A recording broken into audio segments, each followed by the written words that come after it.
All right. So, yeah, seems like it is recording. That is good. Um, so, how did you feel, after the result came out? You were abroad, you were not with your family, but I'm guessing you must have been very happy to get it done with. Yes, on the day of the results, while sir, I think it was around 1:30 p.m. in India, it was at 9 a.m. in Cambridge.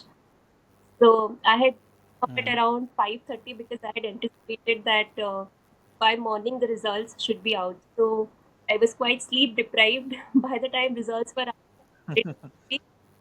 But suddenly when I saw the PDF, all my drowsiness it disappeared. But I started to Yeah. ask people if it was a fake PDF. Everybody else was also asking. I always have this habit of checking checking my name. I never have this habit of entering Control F. So I was I had Yeah. started to check name wise from rank wise, and I was quite disappointed when I didn't find my name in the initial ranks. But so somehow, when I was scrolling to the second page, I could see my name in the last of the first page, by the end of the first page. So Yeah. uh, that is when I started that okay, I might have a chance, but let me check the roll number. So Yeah. my, so I showed the PDF to him and I asked him, just check my roll number, check my name twice, thrice, as many times as you can, so that we can call up our parents and let them know.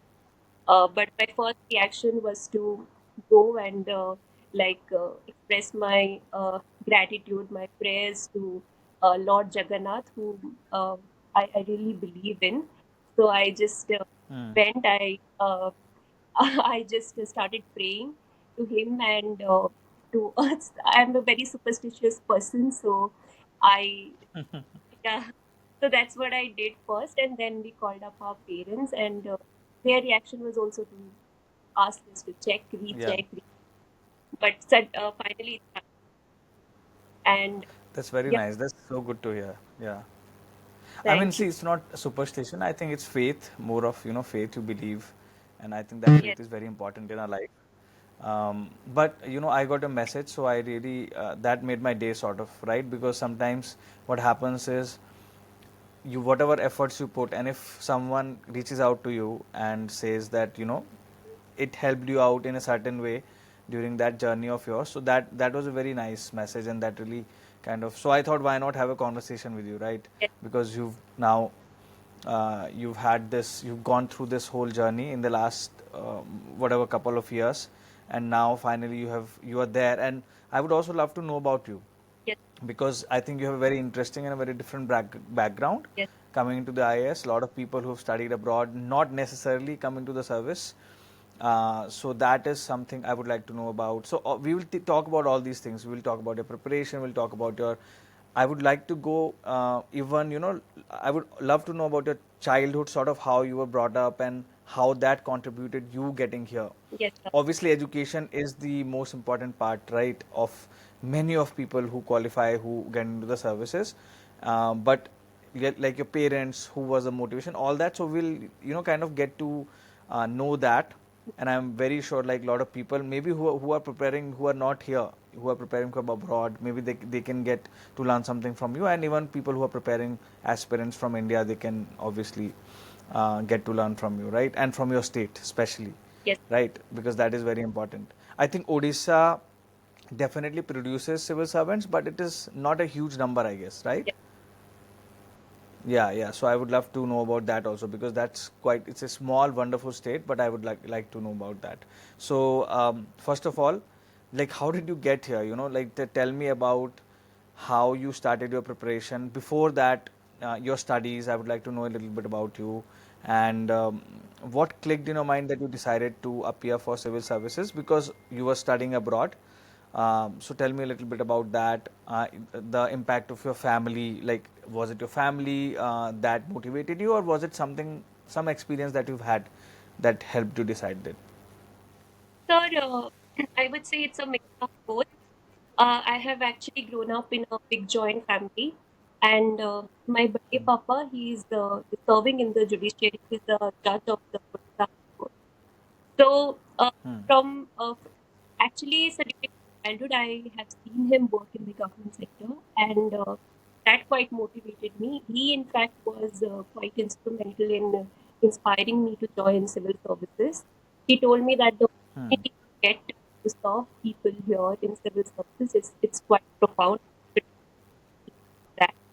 However, sir, I actually grew up. I grew up in a very small town of Odisha, which is Baripada, and Okay. it is located in district. It's a tribal district.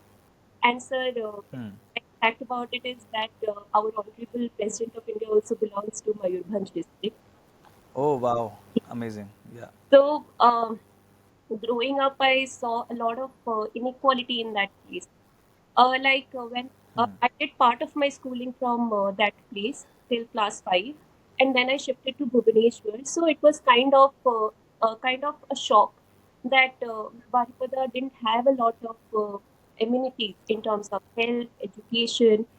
Now, sir, Hmm. institutions are coming up, but I would say there's still a lot of gap. So when I arrived in Bhubaneswar Hmm. and I saw a lot of facilities available to everybody. There was always this desire that maybe I can be a part of development of a region that is not very forward currently. So that was Yeah. also a motivation, I would say. But sir, growing up, I always told everybody that I'm going to be a doctor.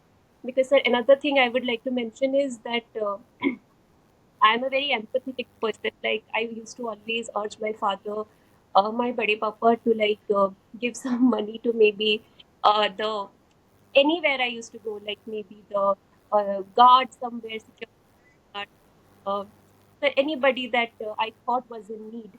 But then my buddy papa kind of told me that this is uh, this is okay, but you need to help people at a larger scale, and that Hmm. where civil services can help you. So this was another motivation, sir. However, sir, although I was telling everybody that I wanted to be an officer, I did not know what exams I have to appear for. I did not know um, uh, how the preparation will be. But sir, when I got into sir, I did my class 12th from Bhubaneswar itself. All my schooling Hmm. has been in, but sir, then I did economics honors from St. Xavier's College, Calcutta. So, sir, after Hmm. graduation, I in two minds whether I should pursue my masters or I should start preparing for civil services itself. But so then I got a scholarship from University of London for my masters in economics. So I thought that maybe I should better my conceptual understanding of economics now, and 1 year later I can Yeah. come back and sit for the examination. So, and I was Hmm. also quite interested in research, so I didn't mind doing that as well. So I went to university. Did I had a nice time. I got great exposures, and so by the time I was here, COVID had already started, and Hmm. I thought this is the right time to maybe sit and start studying for the examination. But sir, I appeared in 2020 with the least amount of preparation. It was a very under-prepared attempt. And sir, I obviously couldn't make it to the prelims. In the second attempt in 2021, I had prepared, hard work was totally there. But sir, I think I missed somewhere in choosing the right set of books, the right state of mind during prelims, and so that is why Hmm. I think I missed the cutoff by less than 2 marks. So that Oh, really okay. was a blow, Prelims cutoff. Was that and the prelims cutoff or the mains cutoff? so the Was that prelims, prelims or mains? Prelims. the Yeah. prelim, yes, sir. Hmm. So that is when I was the lowest, and I understood that I sort of understood that this is not the type of exam which I can clear. I always started doubting myself, but that is when the family and the friends, they stood up for me, they stood by me and told me that Yeah. we don't know anybody else that can clear this exam. be preparing one more time. However, sir, because I was totally devastated, so I applied for Cambridge. I thought that I should have something as plan B. I was also interested in research. I thought that academia could also be a good option. If I'm not able to get academia, can also give me the opportunity to be involved in policy making, which I actually wanted to do at some. So I applied for Cambridge and I got in. I got in January 2022. So, sir, that was quite a boost, and I understood that if I have to appear for June 2022 prelims, I essentially have nothing to lose.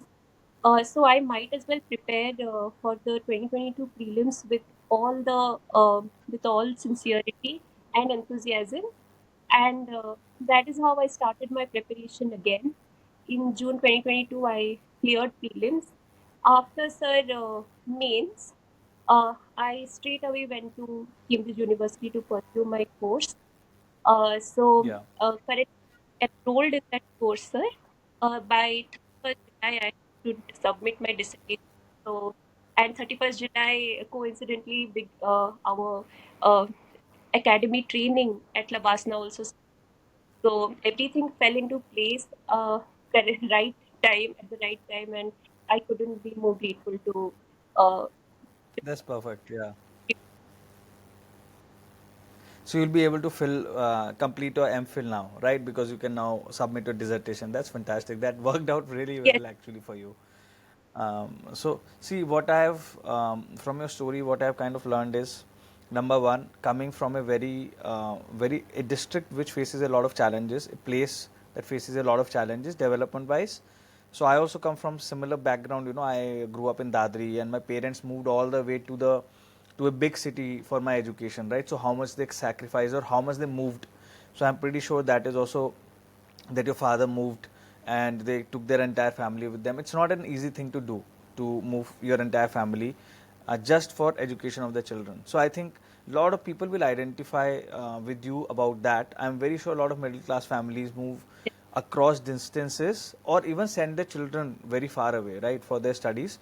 And I think that is one of the very basic things that plays a huge role in uplifting yes, families. Or like you talked about development, how you're so interested in policy. yes, You will get to see that now right from the absolute SDM level, right, from where your journey will start as an IS officer yes, and to the top policy making level, right, where you will see families are coming out of poverty and what are the reasons how they're coming out of poverty. yes, And it's a generational effort. It doesn't happen over 5 years, 10 years. It takes 30 years to bring a lot of people out of yes, poverty.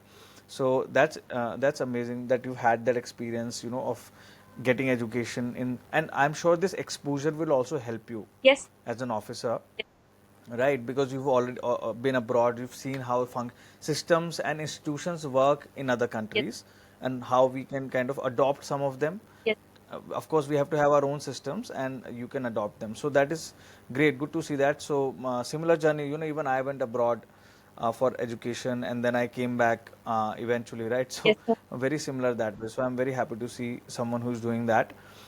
But I think I would like to also highlight the fact that a lot of people who will be seeing this video that have confidence in the fact that you have other things that you can pursue. Yes, sir.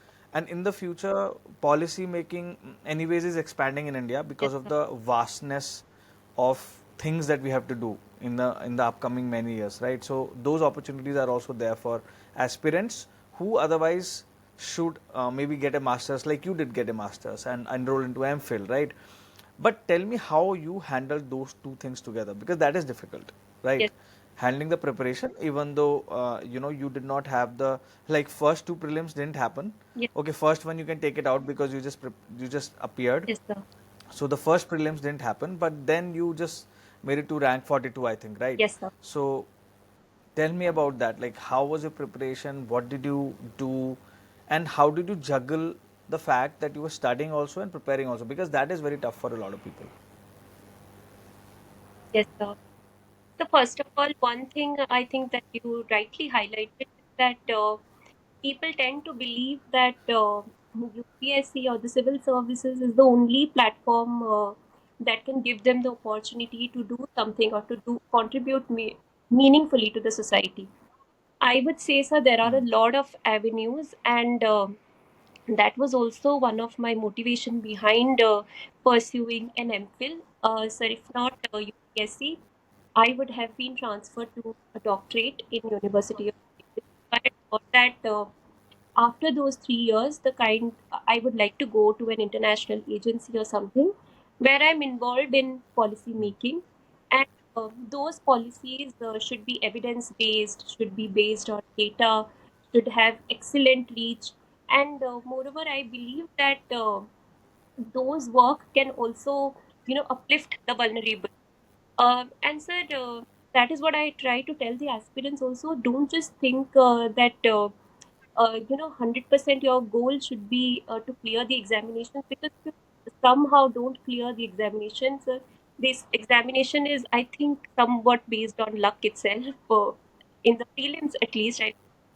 So sir, if some Yeah. people are not able, that they tend to get a lot, so the mental sanity is somewhere, I think, lost.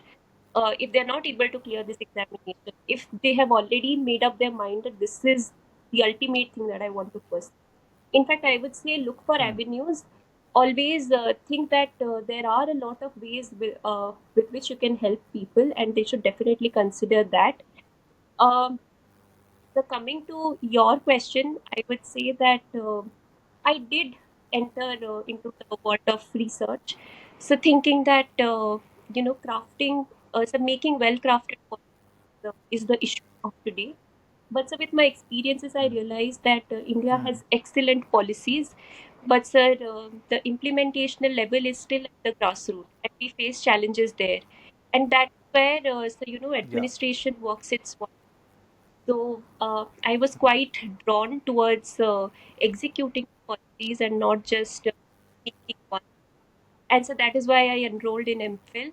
Um, Next, sir, about juggling MPhil and UPSC. So fortunately, things really worked in my favor. That my course was starting after my mains.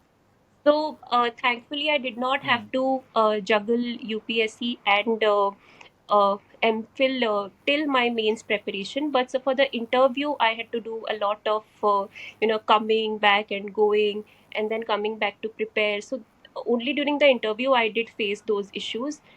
Sir, juggling, I would say, wouldn't Hmm. be an issue if you have a very stipulated like time allotted for each. Like, sir, I had made a timetable where in the morning I was like devoting 2-3 hours to my MPhil, and sir, in the evening I had allotted quite a few time to my UPSC preparation. So, sir, that did not. Did not have any hindrance in my preparation. I had already made up a timetable, and I was trying to stick to that. However, sir, I think the mental barrier is profound here, because the one tends to think that how am I going to do this? How am I going to do this? But sir, if one has already made up his or her mind that no matter what it takes, I will just put in the efforts, the results, let me just leave it to God, let me just leave it to my destiny, then sir, things will definitely work out, I would say.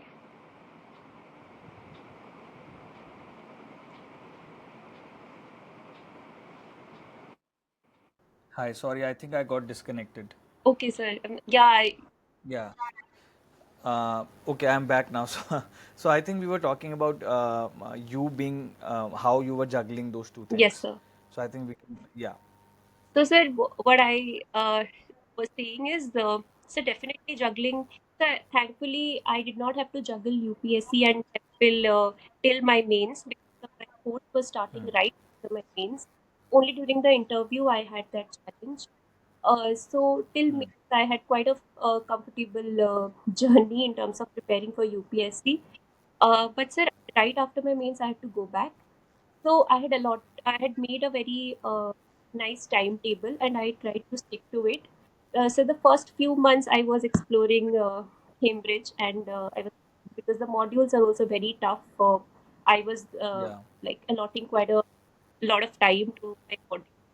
But so by December, I understood that I have to prepare for the interview as well. So I made a timetable and tried to stick to it. But sir, making a timetable, sticking to it, I think is not the issue because there's so many working aspirants also prepare for this exam and they successfully clear it. So I would say that the mental barrier is the issue here because a lot of people take it Mm. upon themselves that oh my God, how am I going to do this? How am I going to do that? I have to do this. I have to do that. Sir, I would say that one should not think only about all these things. One should just take Yeah. it as the kind of one is doing that. Uh, in the morning I have to do this, in the evening I have to do this, and if one has decided that this is just how my day will look like, and not just that, not just that these are some challenges that I'm facing, one can surely be able to, keep his or her mental sanity intact. And in this preparation, I think so that is what is most required. That you're not always thinking how difficult this examination is. One should just focus on preparing as best as possible and leave the results to destiny and to God. Somehow, so things will plan out good, I would say. So that's what my experience has been. Yeah. Totally agree with you. Totally agree with you. I think you kind of cracked one thing that I try to tell a lot of people, and probably a lot of people are trying to do is be process oriented. You know, don't be in a more kind of a formal way. Be process oriented. Don't be affected by the noise around you. You know, and if you follow the process, believe your process without any try to get the distractions out of the way, right? Just don't care about them. You have to be absolutely ignorant about them, sort of, right? And just keep Yes, on sir. doing it, keep on doing it, keep on doing it. And yes, of course there will be there will be moments of ups and downs and all that, but you have to just believe that process, that cycle that you're going through, and the cycle eventually, Yes, sir. once you keep doing it, it works out, right? It works out by itself. That is the way it is. Right. So I think that that's what you did really well. Despite of having, you could have said to yourself, "Oh, I have to finish my MPhil, and there is so much work because it's a tough course. Like Cambridge is not easy, and you could have just given it up there, just focusing on that. But because you already had the knowledge also that you were gaining there in economics, I'm sure your optional was economics, was it? Yes. Yeah, so that must have also helped you out in all these things, right? And your overall. So how did you? I mean, um, I'm guessing you did not. Did you enroll for any coaching institutes or anything, or did you study by yourself? Sir, actually, after failure in the first two attempts, I was quite, Hmm. uh, you know, I was panicking that maybe I'm not doing things right. Maybe I'm lacking in conceptual understanding of subjects because, sir, I think I had not received the right guidance regarding how to clear this examination, and I had not put in a lot of research into how to exactly, uh, devise a nice strategy to clear this examination. So I enrolled in Yeah. a foundation course, but sir, I was doing it online from my home. I did not go to school. But sir, I would say that that really helped me because the teaching was not from just students' point. They covered the main subject really well. And so by the time it Okay. was about 4 months to I understood that when I was going through the prelims books, I was able to understand those really well. So I did not have to do like 15 revisions as people suggest. Even if I was doing 7 to 8 revisions, I knew that I was understanding those quite well enough to be able to solve questions in the examination. So sir, I would say the coaching helped me. And yes sir, and more, I would say the test series that they were providing, that also put me into this habit of solving questions. And sir, overall, I think coaching was good for me. But sir, it's Yeah. not like required. Everybody can devise it according to their own strengths and weaknesses. So many people I know have done it without the coaching. So sir, it depends. For me, I think it was required, so I went for it. Uh, but sir, again, it depends from person to person. Yeah, no, makes sense because it depends for person on person, like you said. But also, it could sometimes give you a structure. Like it could sometimes tell you Yes, exactly which direction to go in, and you have to know sometimes a few things they might tell you might not be correct for you, but you will know, okay, this is the part I have to go to, and this is what I can take, and this is what I can leave, right? So I yes, think that's what yes, it, because before that you were absolutely doing it on your own without any direction.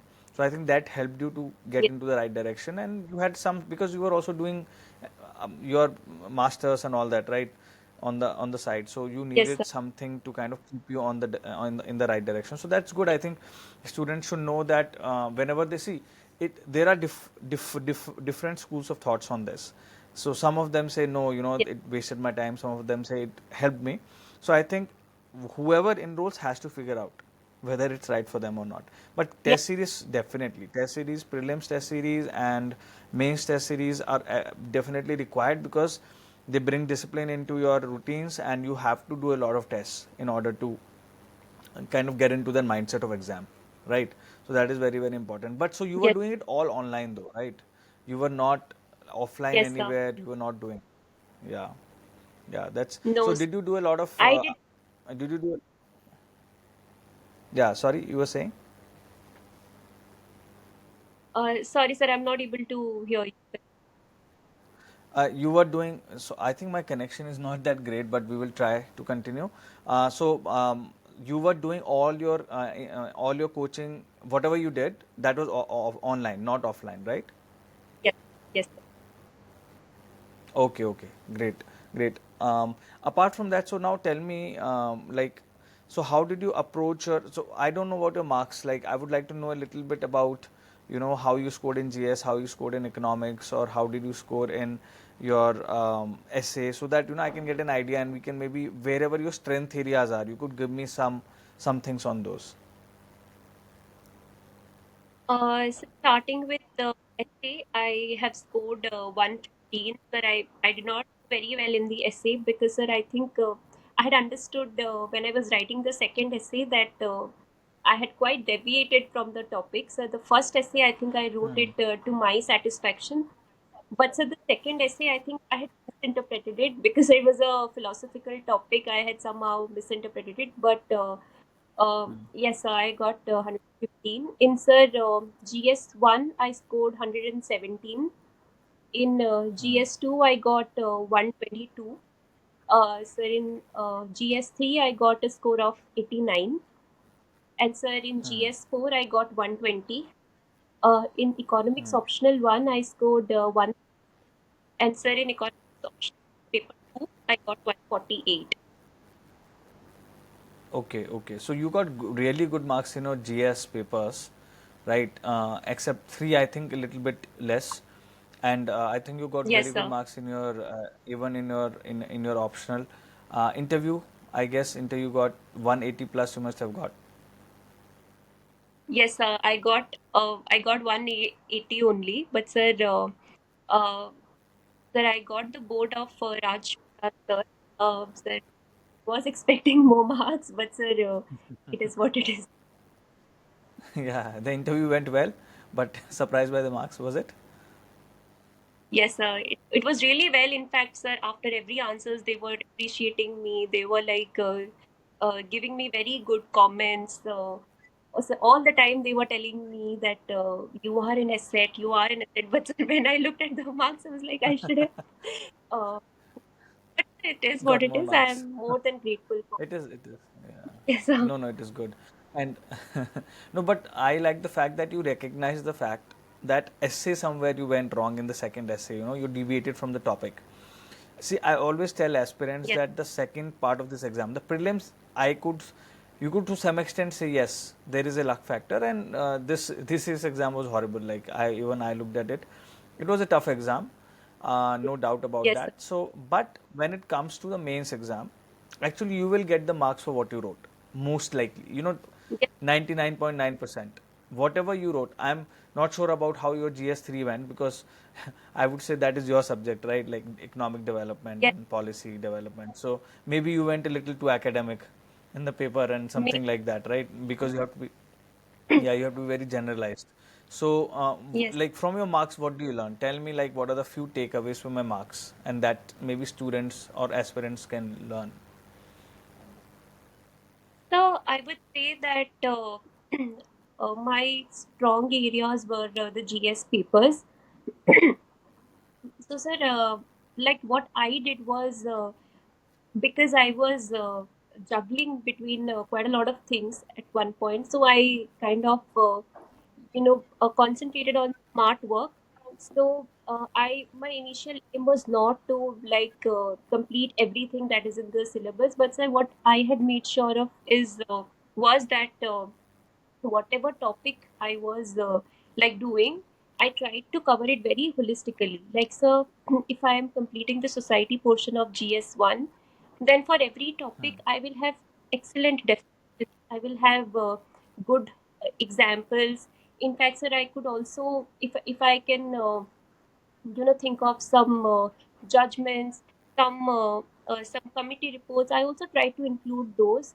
Even for sir Hmm. globalization, I wrote the definition of Joseph Stiglitz. Those were the things that I was trying to do. That I was not going for the conventional, like sort of answer writing. I tried to use a lot of examples. So like for like so for regionalism, let's say.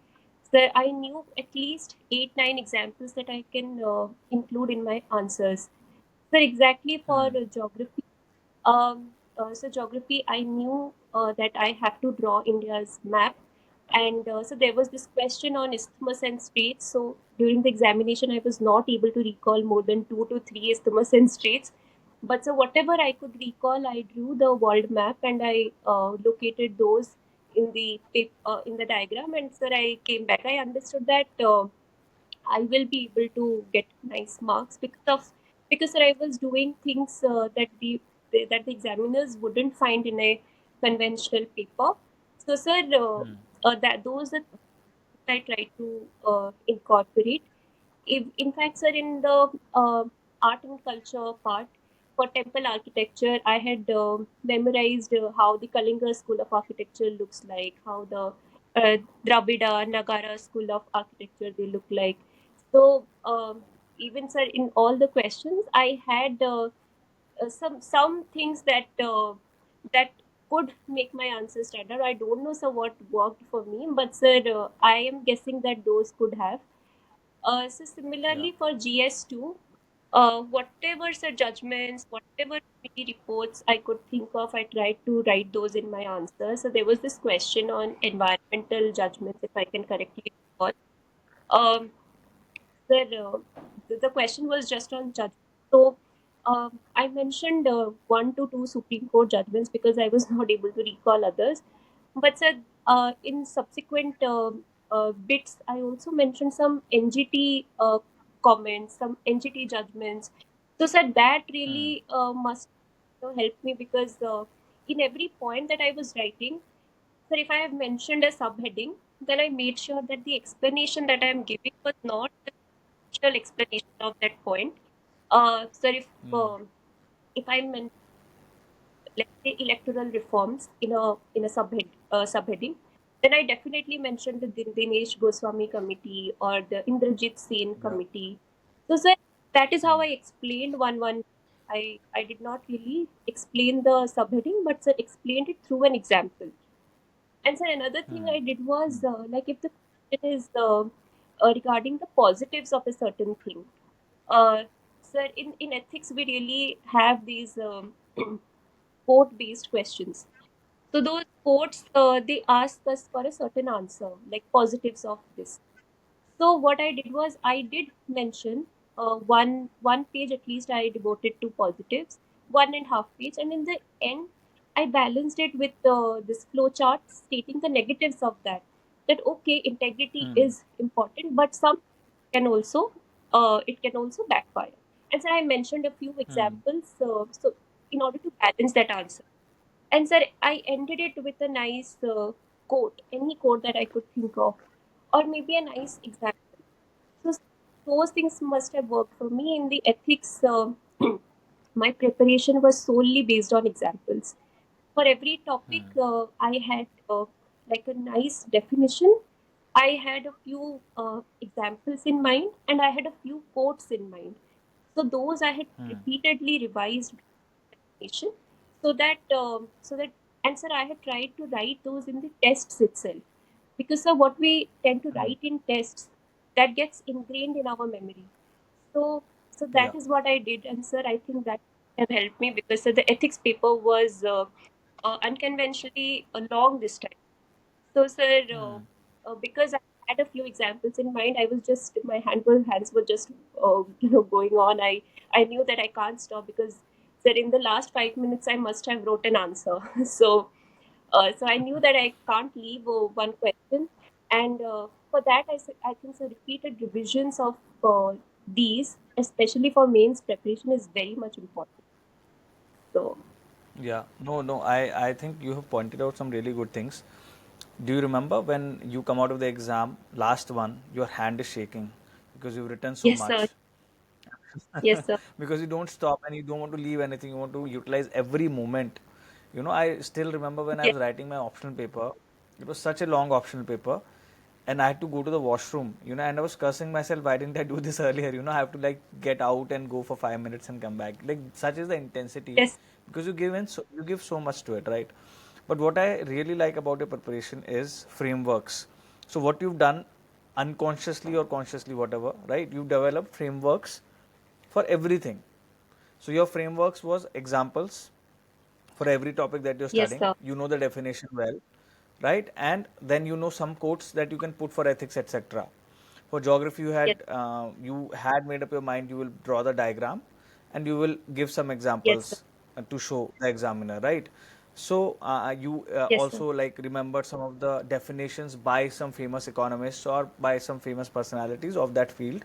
So this is a framework, and then students should. So this is very important even in your job. Like once you join as an officer on the field, you will need to work with frameworks. In policy, people also work with frameworks because without frameworks, it becomes very difficult to solve complex problems. So I think Yes, sir. aspirants can learn from you that they can utilize this structured way or frameworks to make this much information. There is so much information in UPSC, and kind of condense it into very smaller parts so that it's very easy to remember also. For example, you're studying Naxalism, you don't need to you don't need to go Yes, into the history of, like, so deep, right?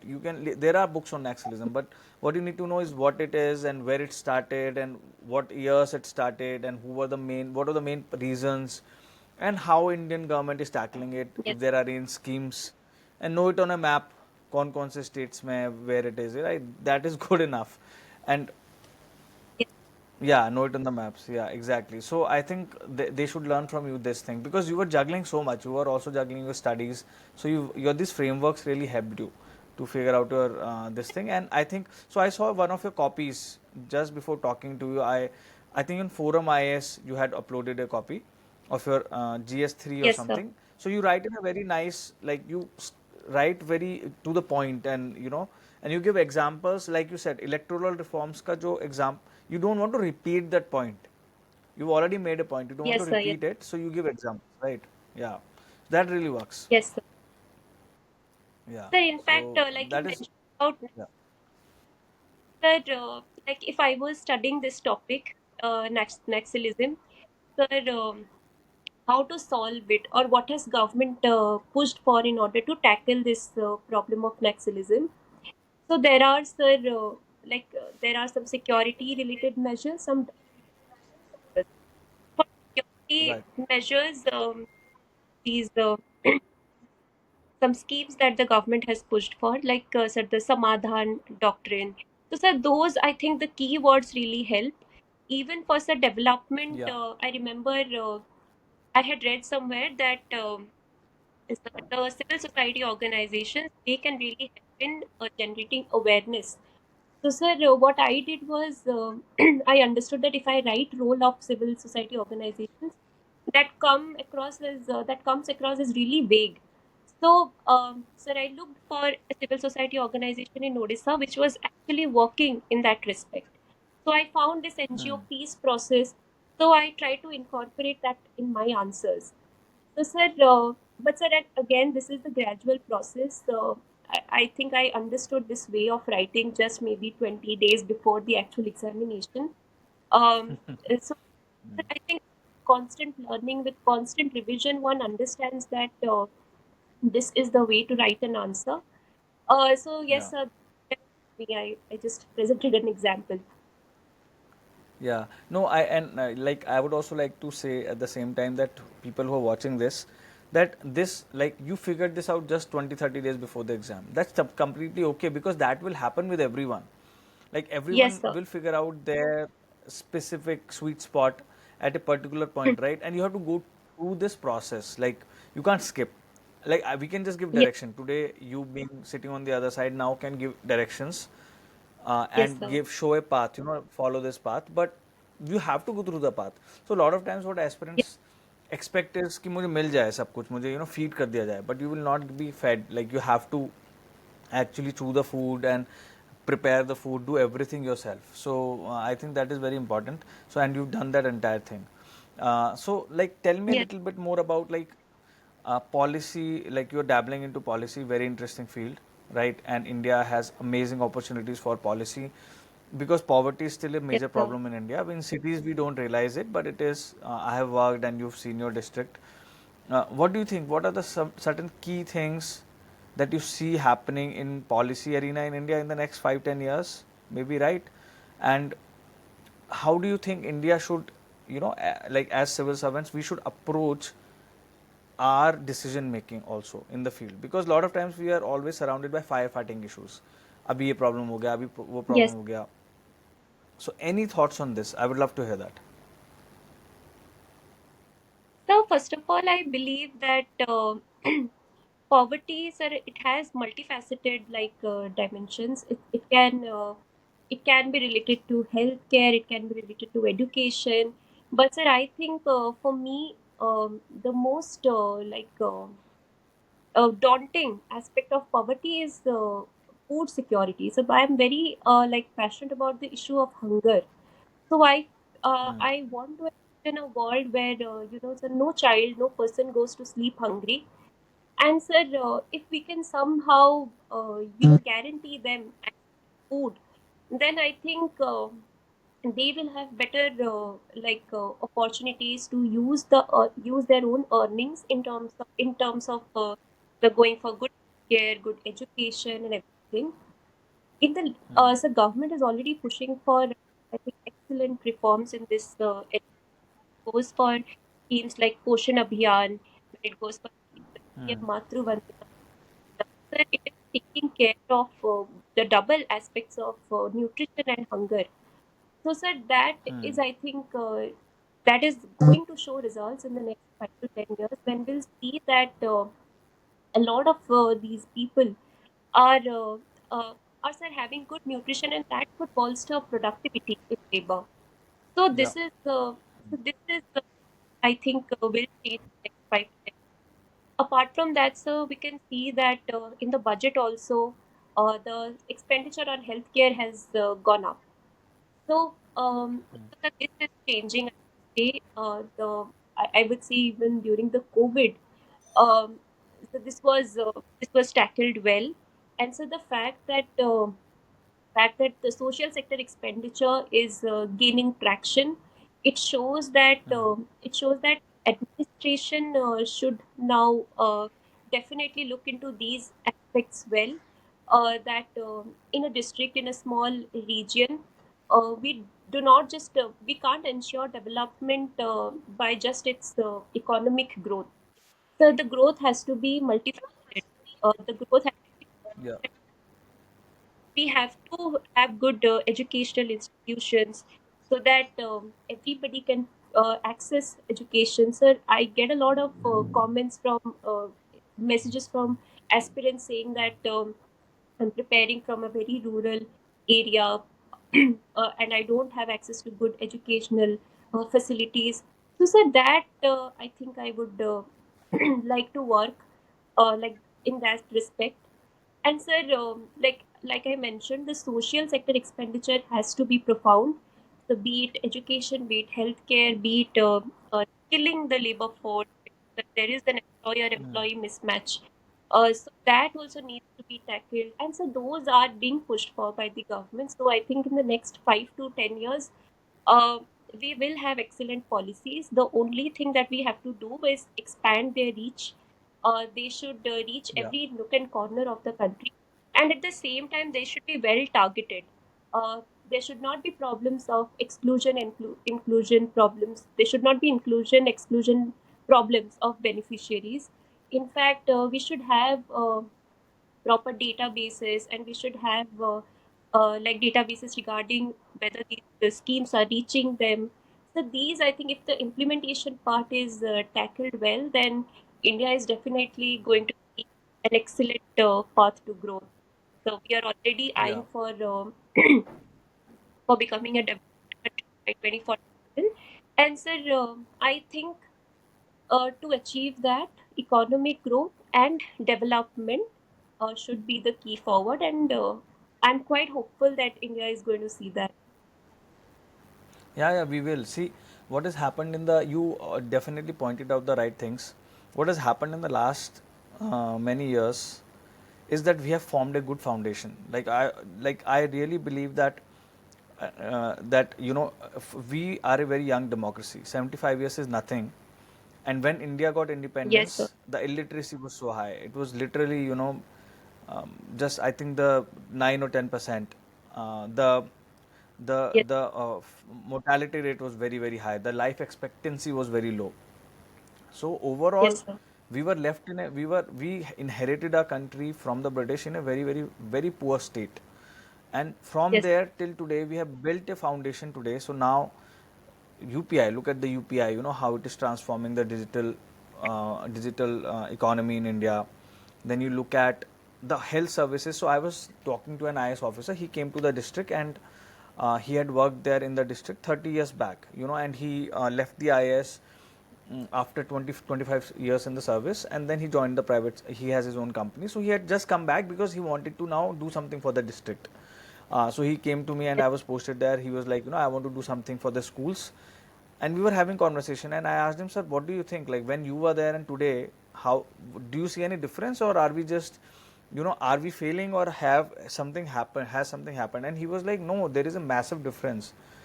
There was no irrigation facilities in that district 30 years back when he was an officer, and now he said, and which was true, is like 70% of the area in the district was irrigated, because of which farmers were getting access to good water, to have crops, have two crops in the year.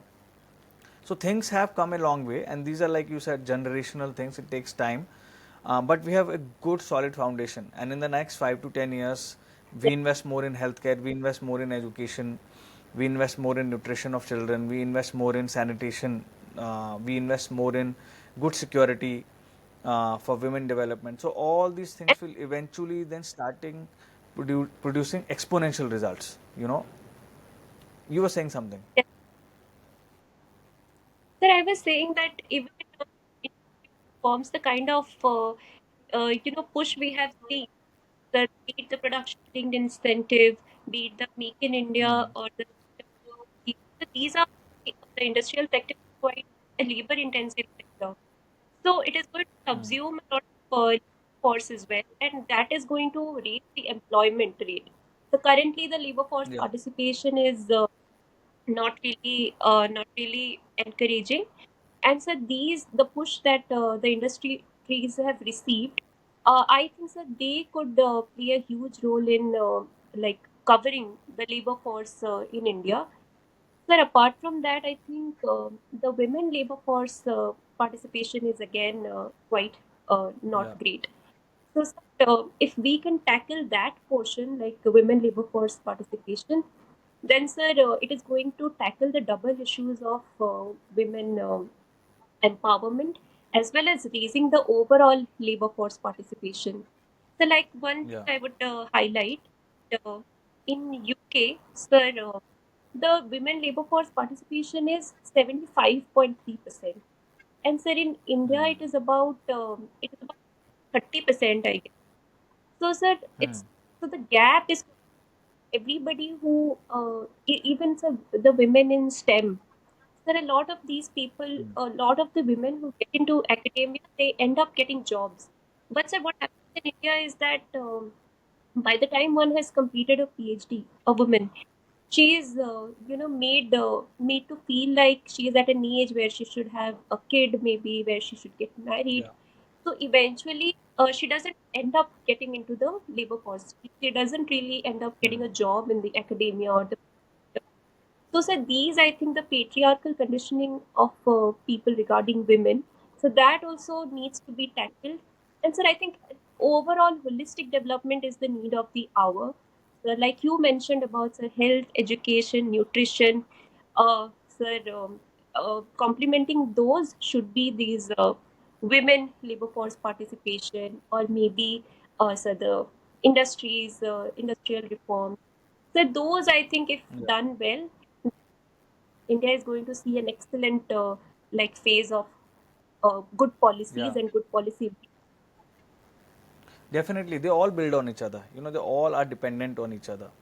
Like women's labor rate participation will directly have an impact on the industry also, because Yes, you sir. get a massive diligent workforce that is going right.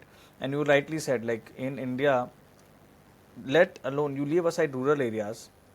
In fact, in rural areas, a lot of women work on the fields, right? But even in urban Yes, sir. area, even if a woman has done a PhD or has very good degree, a lot of times she's expected to work to stay at home. She's expected to be, Yes, taking care of the family, or do both, which is very very tough. Like, how can you do both, right? So that patriarchal kind of an expectation from the society has to change. It will change surely. With our generation, things will change, and next generation will change it further. So that would be yes. something great to see. But now tell me, like, how do you envision yourself as an officer?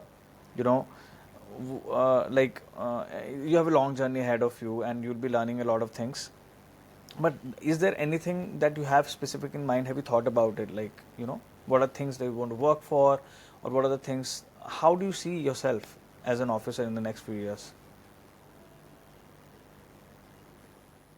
So first of all, sir, I would like to see myself as a people's officer. Like, sir, I feel that I empathize with people really like deeply, and so that Hmm. is how I plan to continue my journey as well. Like, to I want to like understand what exact problems people are going through. Uh, Answer, I want to like tackle those well. Apart from that, sir, as I mentioned, I'm really passionate about food security.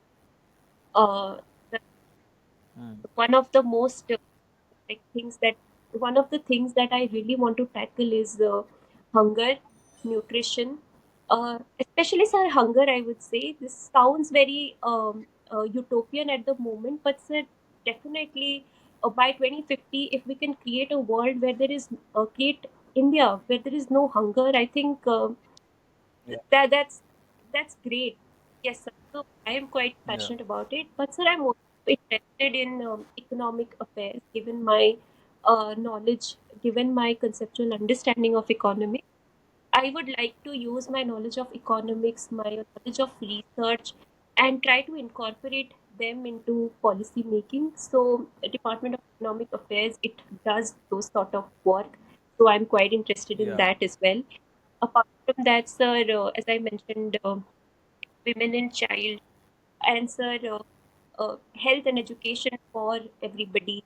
Like sir, in the town that I grew up in, one thing I would like to mention is we don't really have a hospital where life-saving equipments or life-saving treatments are available. So if Hmm. somebody goes with an issue, they are directly sent to Bhubaneswar or Cuttack. So by the time one reaches in ambulance, so one has lost his or her life. We saw this very Yeah. disturbing. I saw this very disturbing scene 3 4 years back in a very remote like village of Odisha. One girl was dragging her mother in a bed to the hospital because no ambulance was available. So, sir, Hmm. those scenes have been gut wrenching for me, and I would Hmm. like to be part of a change that is holistic, that is inclusive, that takes into account every person, every vulnerable society. And yeah, sir, I I know it sounds utopian, but egalitarian society is what I envision for myself No, no, that's as an very, officer. I think it's a great dream to have. It's a great dream to have. That is what we should aspire for. Like, it's a very basic thing to talk about, but it's a very big problem. People are still sleeping hungry somewhere or the other, Yes, and sir. it's our job to make sure through government policy, through whatever tools Yes, we sir. have available at our hand, that they get that help, right? So I think that's a very, very good thing that you have in your mind. And I'm sure, like, when you get more experience in bureaucracy, once you join the services, you will also realize that there are so many moving parts to how the government works, and you can do a lot to make that use these moving parts to do bigger things than you expected to do. Yes, And sometimes you can't make those changes, so there are both things, right? So there are both things, yes, and but if you keep working dedicatedly, it always works out. Having positive attitude, because a lot of times you will be yes, so even in office, sometimes sometimes there are problems that I'm not able to solve because of limitations that the government has, or the limitations that I have. So that are those are the things that you will see. But I'm sure now you have some golden years in front of you. You will be going to Labasana, and that will be like good 2 years, including the district training, etc. Right? And I am mostly you will be going to Odisha only. I think you will be getting your home yeah, cadre. So but sir, let's see. yeah, it's not yet done, but hopefully you will, because you have so much passion for your own. You've seen your own district and you've seen your own this Yes. thing. So I think you will have a good experience there. Anything else you want to share with the aspirants? We've been talking for almost an hour now, so I think we'll wind it up. One thing I would say is that always like surround yourself with people that tell you that it's okay to fail, and you should not give up after failure. You should, if you are really passionate about like getting into services, you can always like work hard, put in great efforts, and aim to clear the examination. Don't ever surround yourself with people that tell you that civil services is everything and nothing great than civil Yeah. services. Don't surround, because then you're going to come under a lot of pressure. In fact, surround yourself Hmm. with people that tell you that even if you don't clear, we are still with you. We still know that you will make a great asset to the country by whatever work you do. So that is one thing I would like to say. But if you're really passionate about services, don't give up. You will see a lot of ups and downs. You will see a lot of failures, but uh, during that point where you're at the lowest, if you somehow gather yourself and make yourself believe that I will be able to make it, I just need to put in good hard work, then you have one half of the battle there itself. So that is what your mental being should be, that this is a service that gives me an excellent platform to serve the people. I will try to clear this examination, but if I don't somehow don't clear this examination, I have other avenues. I can definitely do wonders there and still be of some meaning to the society. That is all I would like to tell the aspirants. Yeah, no, that those are really very inspiring words. In fact, I really like the fact that you said, don't surround yourself with people who only believe only civil services is the way to go, or you are Yes, sir. professional or future, because that is not true. And lot of aspirants need to realize that. Not a lot of aspirants need to realize that it is one of the good ways in which you can help contributing to your country, contributing to yourself as a professional.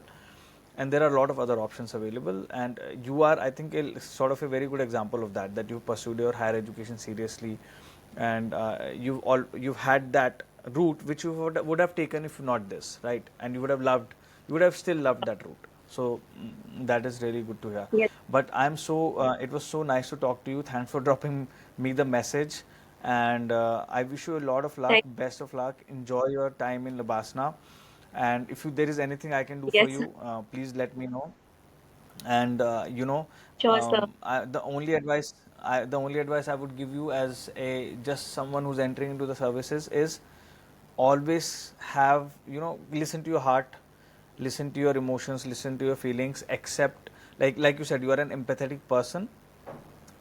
Don't, always, behind every file there is a face, and you Yes, will realize it very soon. So have that empathy, listen to people in the office, in the, whoever comes to you, because that will take you great, that will just give you an amazing satisfaction in this job, and that's what I try to do. So, and I'm sure you will, because you seem like a person who is very conscious about those things.